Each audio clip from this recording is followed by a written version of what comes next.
Hey guys, and welcome back to another video. In this video, I'll be going through my AFL Fantasy final team reveal as we head into round one and we lock away the teams after the game being open for a good, 3 months now, or give or take.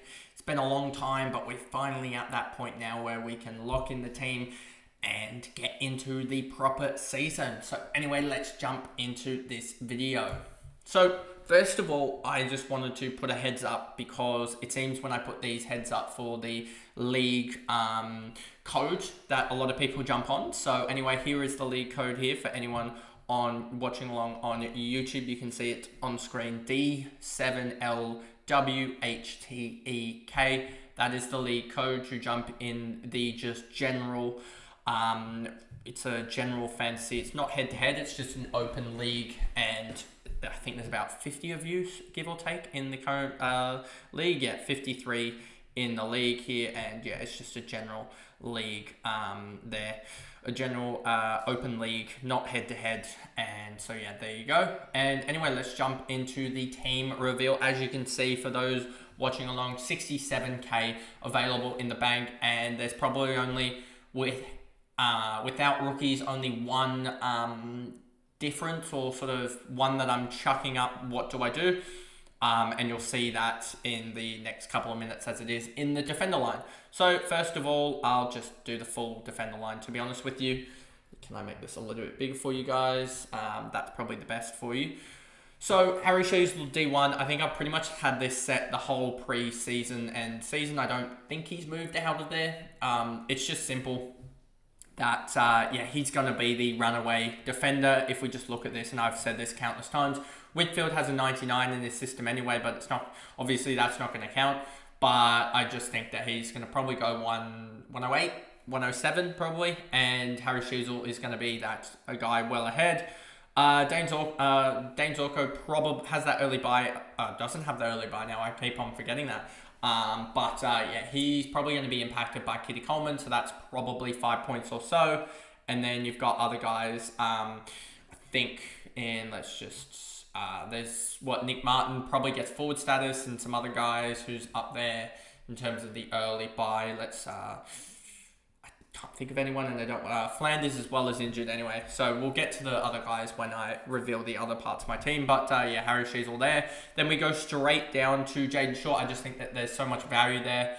And I think with the early buyers being best 18, but there being so many top end scorers out along everywhere, I think you can really go down the value route and really just build up value so quickly.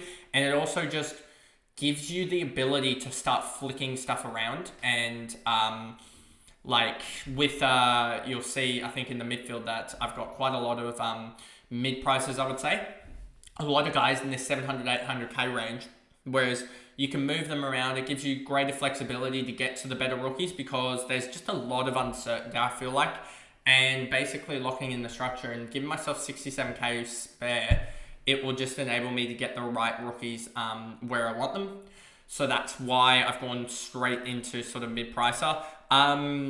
Matty Roberts, you can see 54 break-even now after that 100 that he scored, and I think that pretty much bodes well. I think he's going to average around that sort of 95 to 100, and that's where he kind of has to lie. If we just go to stats, Stats by Jaden here, and use the worthwhile averages and then go to Roberts. Let's just see, what does Roberts has to average? 92 or so to be worthwhile. It's about a 95 if he has a 50. We usually say they have about a 60 covering score. That's about average. So that would be around a 94 that he has to average to be worthwhile. I think he's going to average around that around that range, just above it, probably 95 to 100, which is pretty good. And I find that these worthwhile averages seem to feel one or two points above what they actually really need to do. But I mean, that's based on statistics, and mine's based on gut feel. So probably go with the statistics over gut feel. And even with the Matty Roberts, he still feels like the gut feel is that he's going to go higher than the statistics need him to be. Perryman, I think he did, a 90, so his break-even's a little bit higher at 61, but I think he's the most certain of the outside of Roberts, out of the mid prices in that defender line, and you can't really spend up too much because there's not the best rookies that we're going to encounter. So I think he's just a guy that he showed as well that he can get the possessions that we need. He's shown that he can get the tackles. If he can put both together and Collingwood look slightly better, I think he'll be fine. And even with Perryman, if we just look at Perryman here, he needs a 91.6 and it's about a 90, what we'd say 93 to be worthwhile if he has a 60 covering score, which is basically what he scored in round 0. So yeah, basically what he needs. Joel Frazier is definitely an interesting one, and like I was saying in the intro, he's the one that I'm considering flipping to De Koning just based on role. Because even though De Koning scored like a 50 or whatever it is, he obviously has the clean run now, De Koning. So if we look at Frazier here, I think it's this way, yep. Frazier needs to average 85.7 or so, give or take. And then De Koning, if we look at it here, needs to average 82.8. So it's really a toss-up for me, and probably based on role and who's available and who's there, to be honest with you. Because yeah, if we look back on here and we go to he's probably going to have the Reedy and Jackson matchup to start. Then he's got most likely Rowan Marshall, and then he's got Oscar McInerney and Max Gawn. So it's probably a slightly tough run.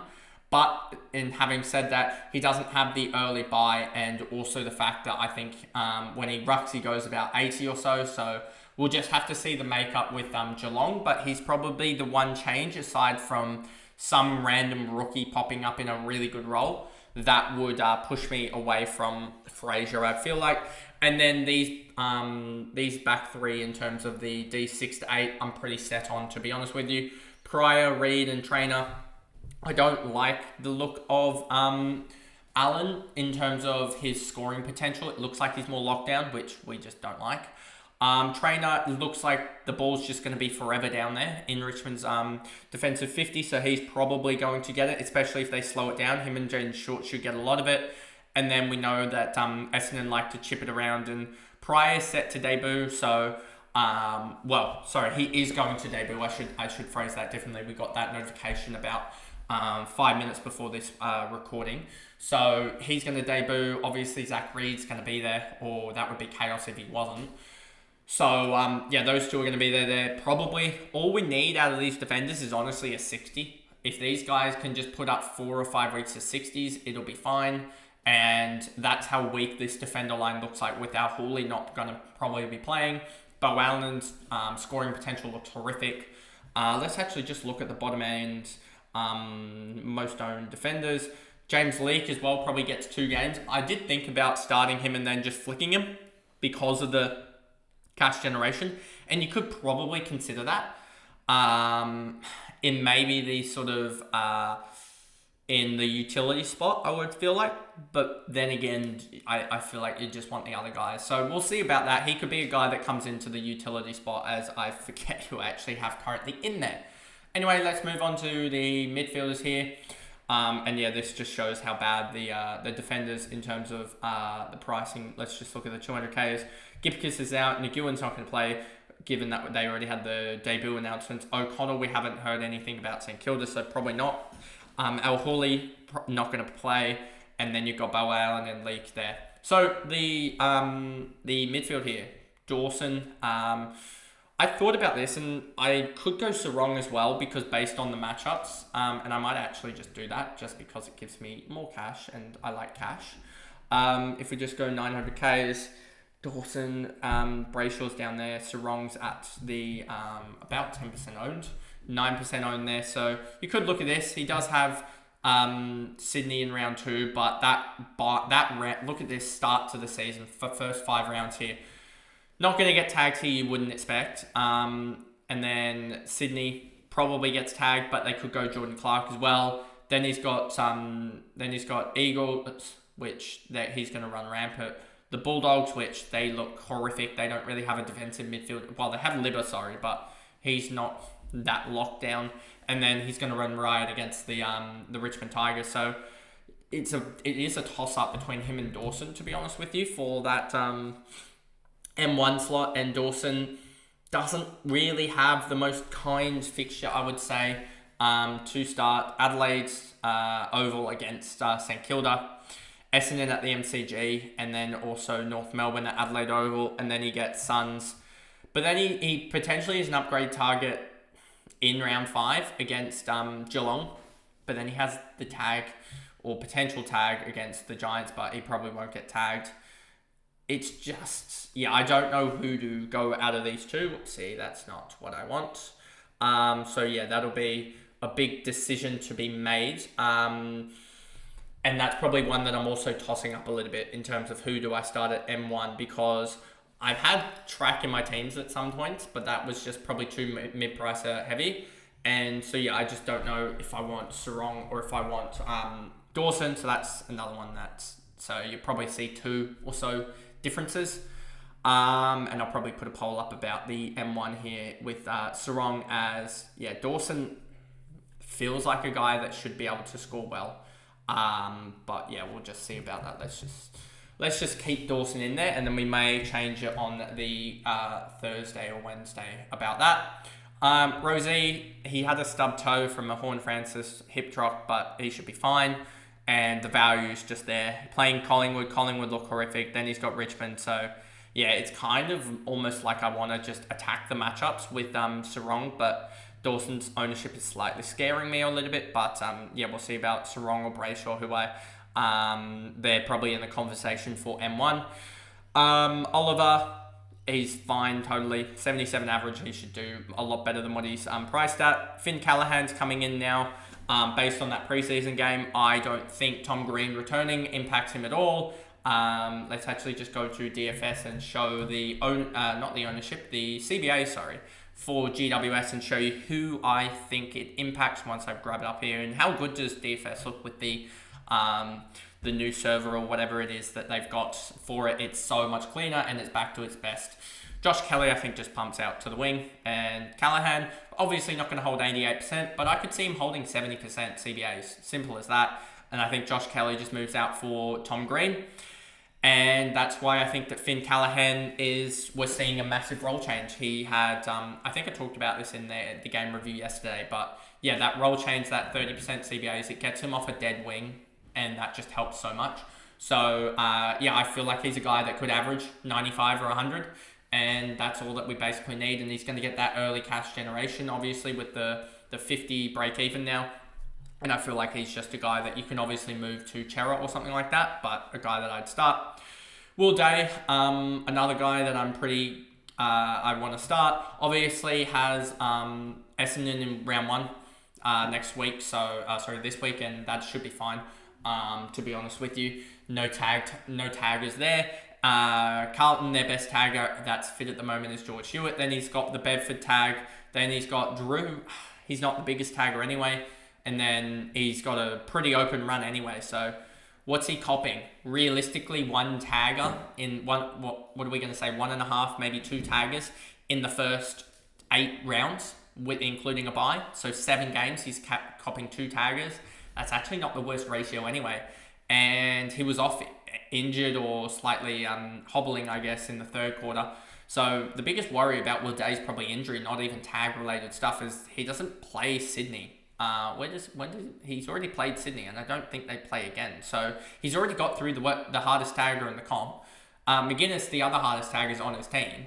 So the GWS game is probably the only one that he really has to worry about, to be honest with you. And then he plays Berry in round 11 when you're already looking at, do you want to keep him or not, in terms of Will Day. And he has a really good buy that if he's not top 10, top 12, if he's sort of lingering in that top 15, 16, he's on one of the last buys. Like, you've already got, one? He'll be on the 4th out of 5th buy, so you can already just trade him out to a primo by then. And then you'll be wondering why Hugo Garcia is at M6.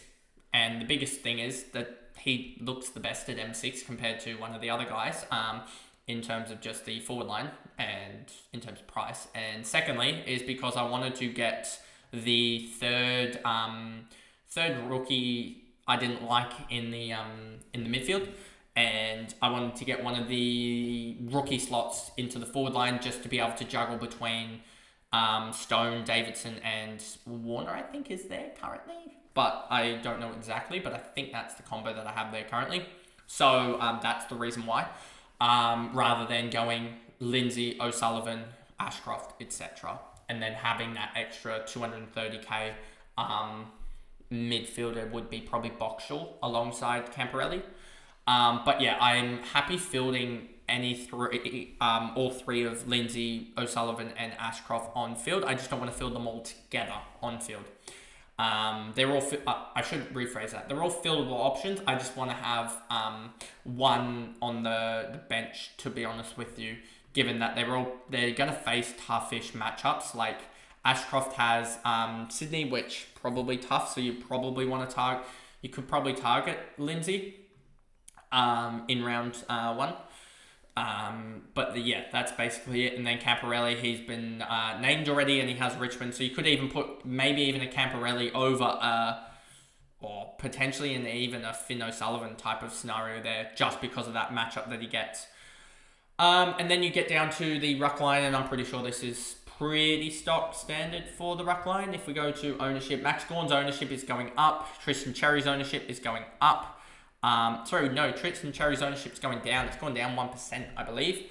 I can double check this as well. It's gone up, and you're probably going to see it come down. If I go to not pricing projector, where is the Supercoach tools, fantasy, big boards here. It's this one. This one is the one that I want, and I want to go to Tristan Cherry in terms of the ruck ownership and just check what his ownership has been doing. So you can kind of see if we zoom out just a fraction bit. You can see his ownership has very much stayed within the bounds of 53 and basically 60%, but it's gone down slightly in the last couple of days from a high of 60.4%.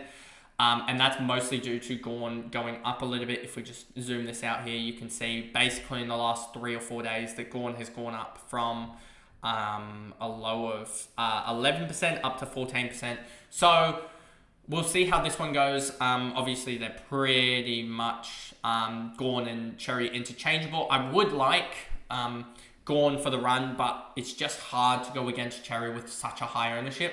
And that's the worry, is almost burning it in round, burning it early, because Gawn obviously has that huge matchup against Keith. He's going to smash it. Then does he smash it against North? If we look at Gawn and Cherry and their numbers against each other respectively last year. If we look at Gawn here, are you not gonna? Why is this ad on my screen? Let's just go to what did he average against North last year. He went and scored a 98, and Tristan Cherry against Melbourne ended up scoring a 99. So they both went pretty much on par with each other. And then we go to, where is it? This one here. And then he's got the Sun. Gawn's got the Suns, whereas Cherry has got Adelaide. If we go to Gawn against the Suns, would he go against them? 84. And did he play them earlier in the year? I should probably just do, where's Gold Coast here? Gold Coast, his highest against them is 138 and played them there for an 84 last year. And then if we go to Tristan Cherry against Adelaide and look at that, he averages 87 against them and went an 83 against them last year. So they both have relatively tough matchups, high CBAs as well for end ruck contest for Cherry in that game. And then Gawn had pretty much the same as well. So Cherry has the Bulldogs as well in round one. And what did he do against them? Let's just go to the Western Bulldogs. Last year, he went 1-2-9 against them. I can already tell you that. 1-2-2 and 1-2-9 against them last year. So he's got that round one game. So it basically is almost a toss-up, because Cherry's probably going to almost match Gawn in terms of what he does against Keith. It's a wet game on Sunday, and so that's not going to help Cherry because they're under the roof, and that might even be a Saturday. But yeah. No, that is Saturday night, and then you've got the Sunday. So, yeah, it's a tough one to see who to partner. I think you still got to go to Koning because he has... it is a rough run to start, but he's just so much value, I feel like. And without Pitnet there, he should do pretty well. And Pitnet, I think, is returning around round 4 or 5 if he does get straight back into the team. But then again, you can just straight up upgrade De Koning straight to a Max Gawn or someone else like that, or a Rowan Marshall, who should maybe have dropped a little bit by then. Marshall also has pretty good matchups as well in Geelong anyway, so that could be interesting in itself. But yeah, I just like this matchup here, especially if it's Sam De Koning as well. So we'll see about that. That's another one that I probably am tossing up between going Cherry or Gawn at the R1 spot. Even though I've said all preseason that it's probably Cherry now that Gawn had the injuries, Marshall had the injury, etc. Meek up in ownership. I just don't know if you can necessarily start him because he's got that tough matchup in round 1 against Essendon, which is the double ruck. Then he has Carlton, and then he's got Briggs here against GWS, which is tough. But maybe I wouldn't be upgrading to him anyway in round 6, 7, 8 when he's got that really good matchups there. But yeah, it's kind of rough at the moment. And then Boyd here, just the basement ruck. If we get like maybe an Archer Reed or someone else starting as a ruck that's getting predominant ruck time, maybe you go there. But Boyd will probably play. And we were even discussing last night that on the live stream there that he should probably get a game anyway because the forward line for St Kilda is basically done. There's no actual key forwards fit. So yeah, it could be interesting if Heath gets a start just because he's got better probably forward craft or something like that. So we'll see about that. But anyway, on to the forwards. Horne-Francis, I think, is just here because he gets easy game, and that is just a run to start. He probably gets tagged against Sydney, but maybe he's probably the one to get tagged, if not Rosie, against Sydney, which could be rough. But and maybe tagged against Hawthorn, but he probably just goes forward and does stuff and kicks goals, etc. But he's just got such an easy run to start. Like I could see the first 8 weeks or so, him averaging 105 or so in the first 8 weeks and just being so much value. So that's why he's there. McRae's an obvious walk-up. Riley Sanders, I think you just got to hope that he takes advantage at this point of that weak midfield and goes and scores some pretty handy points early. He does have North and Collingwood, and so he is a guy that I'm trying to see if I can fit in. Supercoach-wise, I haven't been able to. He's one that I probably flicked just because I can see him playing 2 or 3 good games and then really folding, to be honest, in round 4, 5, and 6. And I don't know if you can have a mid-pricer for 3 rounds in Supercoach. So that's why Sanders I'm probably fading in Supercoach, but having in Fantasy. Bailey Smith, I think this is just another one that you can pretty much have and go along with. No early buy as well, so obviously it's on the regular points, regular price rises. But also I think he's a plus 25, plus 30 guy easily. And I think that just helps in terms of him being there. I think he can average 85 or so in that it's a wing on ball type of role. But yeah, we've seen Gordon on 20-30% CBAs average 105. So I think that Bailey Smith can easily do 20 points under that, which is enough, I feel like. If we go to worthwhile averages and go to Smith, I don't know what his worthwhile is. It is 86.4, and I think that's basically in and around what he's going to do. And if we look at Sanders, the worthwhile average is 89. I don't know if he touches that, and that might be for 3 weeks or 2 or 3 weeks. And you would think the worthwhile averages, I'm just looking through what it says on screen here. Not cash generation. So I don't know if that worthwhile average is more season-based. It's probably more season-based than a 3 or 4 rounds, what you would need from them. Because, Sanders is probably going to be a 3 or 4 rounder and then the first upgrade, to be honest with you. And the good thing, and that's why Hugo Garcia in the midfield works, and I've got Boxall anyway there, so in the utility, and that's why it works, is basically I can just go, I need Riley Sanders out. His runs come to an end. He's not scoring as well. I can just put Hugo Garcia into the forward line, and then Riley Sanders moves and alongside a rookie, say in round 4 or round 5, and he's the first upgrade because he's say 750, 800k. I think, let me just go to DFS and see if that works. Let's just go here and off of Cherry and just see what that's what the cash generation is for the Riley Sanders through 3 weeks of let's just put it at 90 and work from there. Let's just see here. So if we go Sanders here and go, he's going to score 90. Let's do the updated model. After 3 weeks, he'll be 757k. Say he has 100 in there somewhere. Let's just quickly update this here. Suddenly he's at 770k, and that's still with another week. Say he gets another 20k there from another 90 score. That's 790k. Add a rookie in there that's maybe gained. Let's just go down to a rookie-based guy, just using Wade Derrickson as an example. Say a rookie goes and scores 60. Say this is Boxall related. Suddenly they're already 375k, 140 or so, 100k or so on top of Sanders already, at least. Maybe even a guy that's done a little bit more, etc. And they'd also have another week of it, so they may be 450k.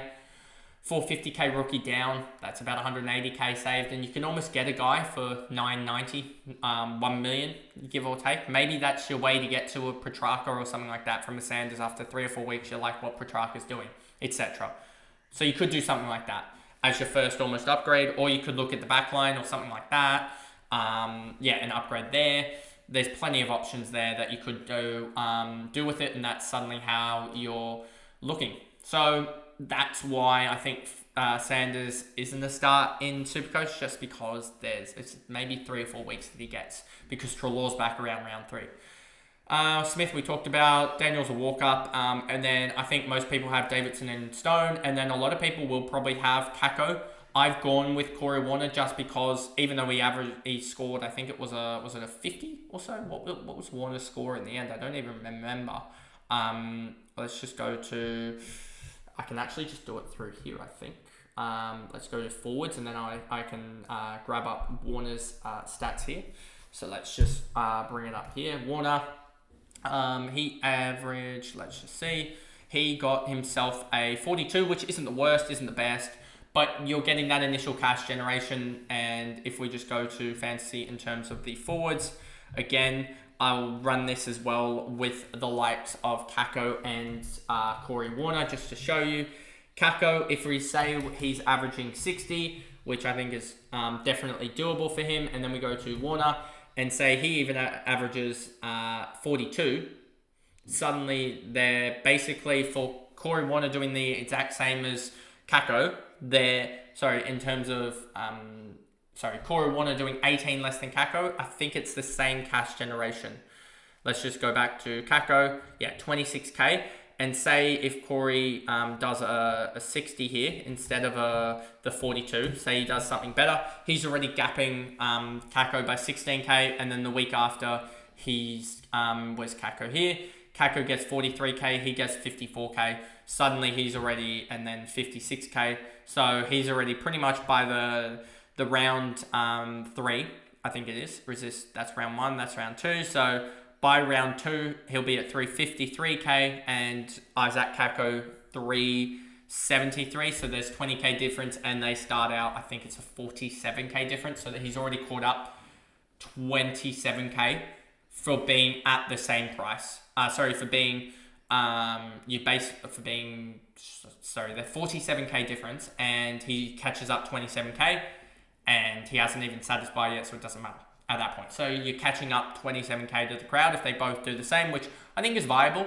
Maybe Kako does outscore him a little bit, but that initial cash gen, if Corey Warner can just get a good week, which we've seen before him get a good week, and so a 60, 65 if Kako fails, it's a pick that I'm willing to sort of, play against just because of the early round. And I just wish that someone else, I wish he had scored like a 50 or 55, as that would have been a lot more pronounced, that cash generation. And that's why I've even considered going like a Gruzeski, because Gruzeski suddenly from 230k, if he can get a good week here of 57 or something like that, he'll sit at his buy at 283k, which is already 53k gained in a week, just on the back of a couple of 50s, which is huge. So that's why I've considered these early round guys, early buy guys in terms of the rookies, just because in 1, 2, 3 weeks they can gain 100k so quickly compared to another guy gaining 50, 60k, and you can swap them, and you can already basically gap the price gap that these guys have to the more inflated job secure rookies.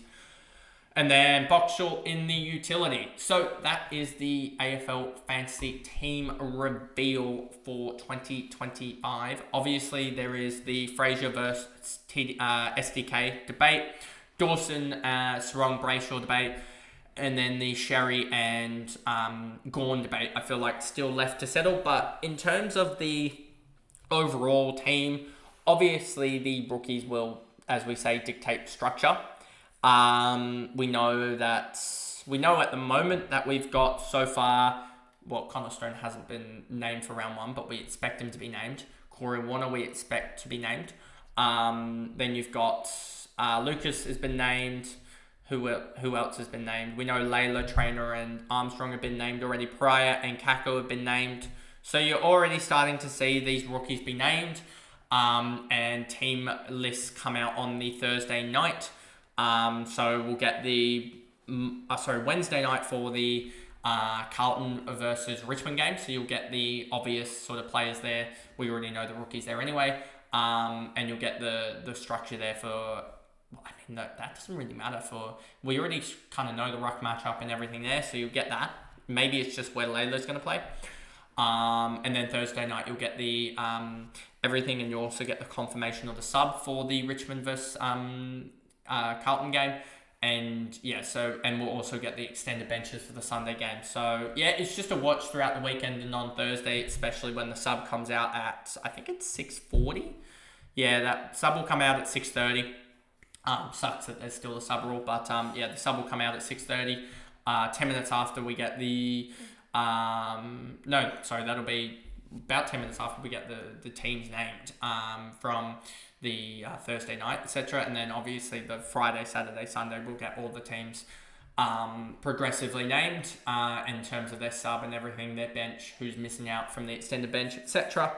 But I hope you guys did enjoy that video. Remember to like and subscribe, turn the notification bell on so you know when I upload. If you're listening on Spotify, give me a follow and a rating over there. And remember to join that league with the league code at the start of the video. Anyway, I'll see you tomorrow for the Supercoach team reveal. Bye, guys.